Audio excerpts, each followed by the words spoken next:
আসসালামু আলাইকুম রহমতুল্লাহ। ভারতের 1400 কিলোমিটার নোটাম জারি, এই যে প্রস্তুতি, ভারতের প্রস্তুতি আমার কেন জানি বাংলাদেশের জন্য ভয়ানক মনে হচ্ছে।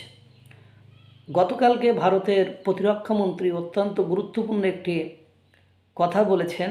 তিনি পরিষ্কার বলেছেন, অপারেশন সিন্দুর 2 যে কোনো মুহূর্তে শুরু হতে পারে। মানসিকভাবে প্রস্তুত। সীমান্তে ভারত যে বড়সড় কিছু পরিকল্পনা করেছে এবং তার যে প্রসেসটি শেষ 1.5 মাস ধরে ক্রমাগত ভারতের সেনারা করছে, তা কিন্তু বিভিন্ন ঘটনাকে পাশাপাশি খুব সহজেই উপলব্ধি করতে পারবেন। গতকালকে রাজনাথ সিংয়ের এই কথার পরে জানা যাচ্ছে বাংলাদেশ এবং ভারতের যে শিলিগুড়ি করিডর সীমান্ত আছে, সেখানে ভারত সম্পূর্ণভাবে শিল্ড অর্থাৎ বন্ধ করে দিল। এর আগে এখানে S-400 ডিফেন্স সিস্টেম মজুদ করেছিল, আকাশ ডিফেন্স সিস্টেম মজুদ করেছিল, রাফায়েল মজুদ করেছিল, ব্রহ্মোস মিসাইল মজুদ করেছিল, ইসরায়েলের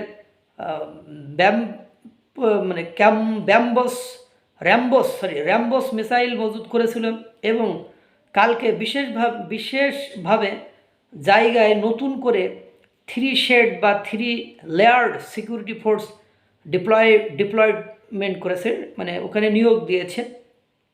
শিলিগুড়ি করিডরকে সম্পূর্ণভাবে বন্ধ করে দেওয়ার জায়গায় ভারত চলে গেল এবং দেখেন ওখানে কোনো গুরুত্বপূর্ণ পরিকল্পনা ভারত করতে শুরু করেছে, এটা থেকে সহজেই অনুমান বা উপলব্ধি করা যায়।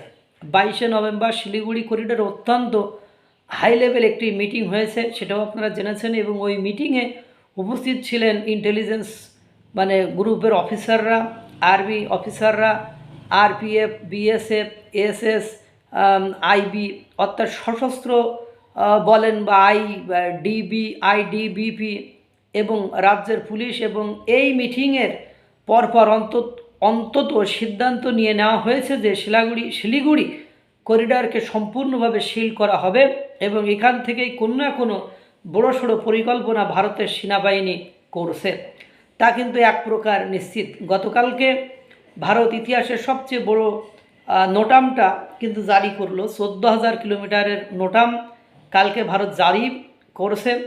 এই বঙ্গোপসাগরে অর্থাৎ একদম বাংলাদেশের ঘাড়ের কাছে এবং 14,000 কিলোমিটার এই নোটামের আগে ভারত কিন্তু এই ধরনের কিন্তু আগে কখনো করেনি।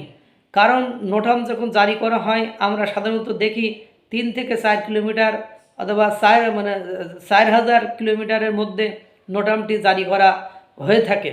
কিন্তু কালকে ভারত সকলকে চমকে দিয়ে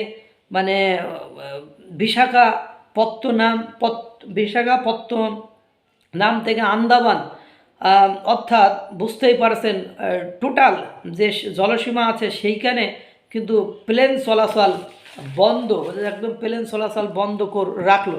এবং 14,000 কিলোমিটারের এই নোটাম বঙ্গোপসাগরে কিন্তু জারি করা হলো ভারতের পক্ষ থেকে। এবং ভারত 14,000 ওখানে যেখানে ভারত এখানে কী করবে, কোনো মিসাইল টেস্ট করবে কিনা, বড়সড় কোনো অপারেশন বা এক্সারসাইজ করবে, সেটাই এখন সবথেকে বড় কৌতূহলের বিষয়। কিন্তু এই বিশেষ অ্যাকশনটি ডক্টর ইউনূসের ঘুম উড়িয়ে দিতে বাধ্য, কারণ দিনের পর দিন ভারতকে অশান্ত করার পরিকল্পনা এই বাংলাদেশের বিভিন্ন কর্মকর্তারা করছেন, এই উপদেষ্টারা করছেন এবং তারা এই বঙ্গোপসাগরে ফিশিং মিলিশিয়ার মতো ট্যাকটিক্স কিন্তু অ্যাপ্লাই করেছেন, যেখানে একাধিক মৎস্য ট্রলার যারা মাছ ধরতে আসে তাদেরকে বারবার ভারতের জলসীমায় ঢুকিয়ে দেওয়া। আর ভারত দেখেন এখন ঠিক এক্স্যাক্টলি সেই জায়গাটি টার্গেট করে 14,000 কিলোমিটার এর হিউজ নোটাম জারি করল, যা কিন্তু সাম্প্রতিক সময় ভারত করেনি। এর আগে এই ধরনের 14,000 কিলোমিটার 1,000 কিলোমিটারই তো দেখা যায়নি, সর্বোচ্চ 4,000 5,000 দেখা গিয়েছে। এখানে অলরেডি ভারত কিন্তু একাধিক মিলিটারি এক্সারসাইজ করেছে। বঙ্গোপসাগর যখন মিলিটারি এক্সারসাইজ হয়, ভারত সবসময় এর আগে বাংলাদেশ আর্মিকে নিয়ে একত্রে মিলিটারি এক্সারসাইজ করেছে। যখন 7 সিস্টার্স বঙ্গোপসাগরে ওই অঞ্চলে ভারত করেছে, কিন্তু এই প্রথমবারের জন্য বাংলাদেশ সেনাবাহিনীর বিপক্ষে এই মিলিটারি এক্সারসাইজ এটা চর্চা বা প্র্যাকটিস হচ্ছে। একটা বিষয় পরিষ্কার করে দিচ্ছে যে ভারত কোনো অবস্থায় তো কম্প্রোমাইজ করবেই না, উল্টো অনেক বড়সড় কোনো পরিকল্পনা ভারতের পক্ষ থেকে কিন্তু করা হচ্ছে।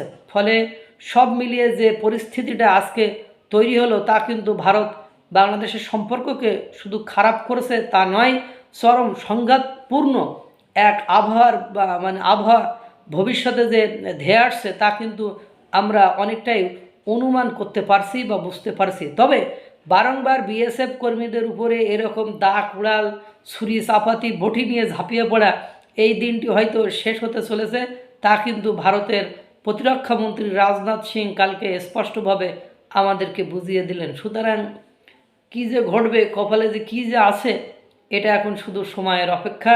আল্লাহ তাআলা সকলকে ভালো রাখুক, সুস্থ রাখুক। আসসালামু আলাইকুম ওয়া রাহমাতুল্লাহ।